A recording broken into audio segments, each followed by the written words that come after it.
Kelompok Hamas menyatakan bersedia untuk melepaskan 10 sandera sebagai bagian dari upaya gencatan senjata di Gaza. Adapun hingga saat ini 49 sandera dilaporkan masih ditahan oleh Hamas. Kelompok Hamas asal Palestina menyatakan kesiapan untuk membebaskan 10 sandera sebagai bagian dari upaya mencapai kesepakatan gencatan di jalur Gaza.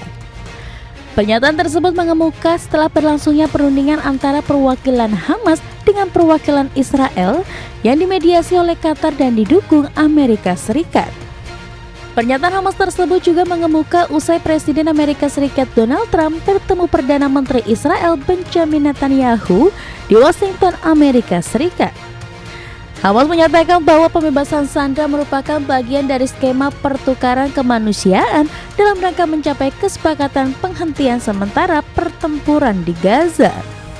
Adapun Amerika Serikat mengemukakan optimisme bahwa kesepakatan gencatan senjata selama 60 hari dapat dicapai sebelum akhir pekan ini. Adapun dari total 251 sandera yang ditangkap selama operasi serangan Hamas ke wilayah perbatasan Israel dekat Gaza, pada Oktober 2023 sebanyak 49 orang dilaporkan masih ditahan.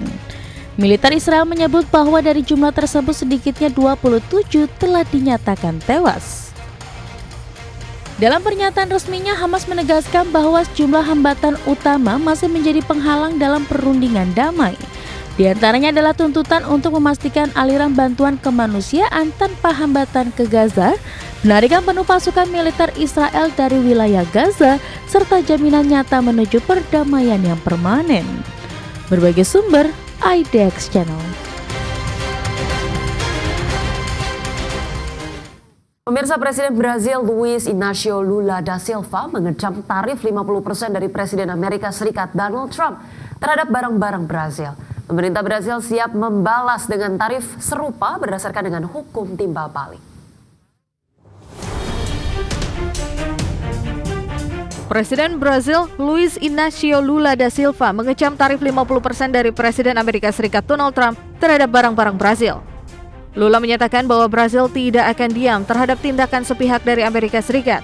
Ia menegaskan akan menerapkan hukum timbal balik ekonomi, undang-undang baru yang memungkinkan respon setara terhadap pembatasan perdagangan oleh negara asing. Jika diterapkan, tarif 50% atas produk Amerika bisa segera diberlakukan.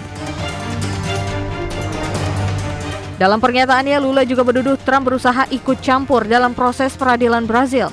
Ia menolak anggapan bahwa Brazil harus mengikuti arahan dari negara manapun dalam urusan dalam negeri. Lula juga mempertegas bahwa semua perusahaan asing harus tunduk pada hukum domestik, termasuk kebijakan sensor digital. Selain itu, Lula menolak alasan Trump soal tarif sebagai kompensasi defisit perdagangan Amerika Serikat dengan Brazil. Ia menyebut data resmi menunjukkan bahwa Amerika Serikat justru menikmati surplus perdagangan 410 miliar US dollar dengan Brazil dalam 15 tahun terakhir. Adapun ketegangan ini memicu kekhawatiran akan perang dagang antara dua ekonomi terbesar di benua Amerika tersebut. Berbagai sumber IDX Channel.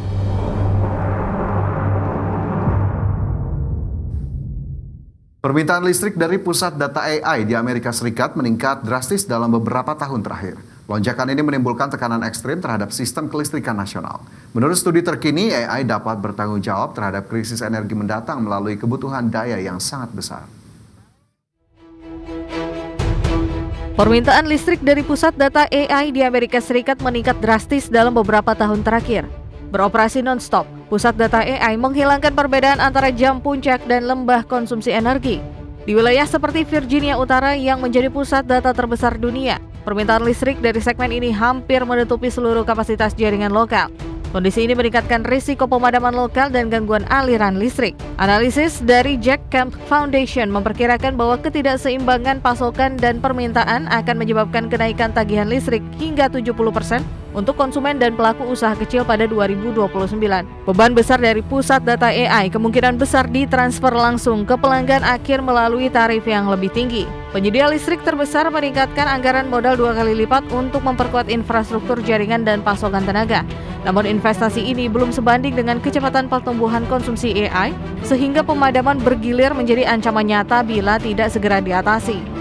Laporan IEA dan EPRI menyatakan bahwa pada 2030 kebutuhan listrik global untuk pusat data dapat lebih dari 2 kali lipat, bahkan mencapai 945 terawatt-hour di Amerika Serikat saja. Di beberapa negara bagian, pusat data bisa menyumbang hingga 36% dari total konsumsi listrik lokal. Laporan IEA dan EPRI menyatakan bahwa pada 2030 kebutuhan listrik global untuk pusat data dapat lebih dari 2 kali lipat, bahkan mencapai 945 terawatt-hour di Amerika Serikat saja. Di beberapa negara bagian, pusat data bisa menyumbang hingga 36% dari total konsumsi listrik lokal. Lonjakan ini bukan hanya ancaman pasokan, tetapi juga target emisi dan keberlanjutan energi global. Berbagai sumber IDX Channel.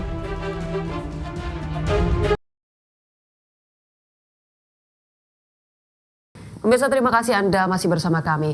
Kita ke informasi mancanegara. Pemirsa, militer Rusia kembali menyerang Ukraina dengan lebih dari 720 drone dan menjadi rekor serangan terbesar dalam satu hari. Rusia menyerang Ukraina usai Presiden Amerika Serikat Donald Trump mengumumkan akan kembali memasok persenjataan ke Ukraina.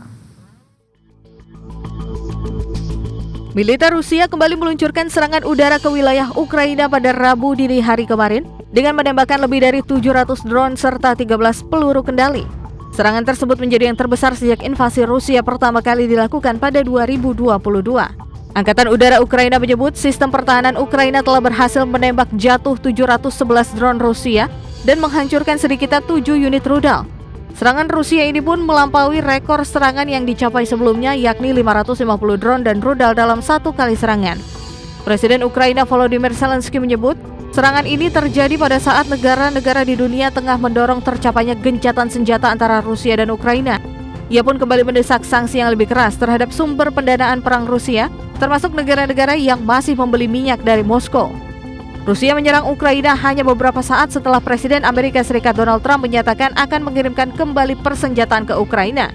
Hal tersebut diungkapkan Trump usai bertemu Perdana Menteri Israel Benjamin Netanyahu di Washington. We're going to send some more weapons. We have to. They have to be able to defend themselves. They're getting hit very hard now. They're getting hit very hard. We're going to have to send more weapons. Yeah, defensive weapons primarily, but they're getting hit very, very hard. It's very sad. So many people are dying in that mess. Trump juga mengatakan sedang mempertimbangkan mendukung rancangan undang-undang di Senat yang akan menjatuhkan sanksi berat terhadap Rusia. Rancangan undang-undang tersebut mencakup tarif hingga 500% terhadap negara-negara yang membeli minyak, gas, uranium, dan produk ekspor lainnya dari Rusia. Berbagai sumber IDX Channel.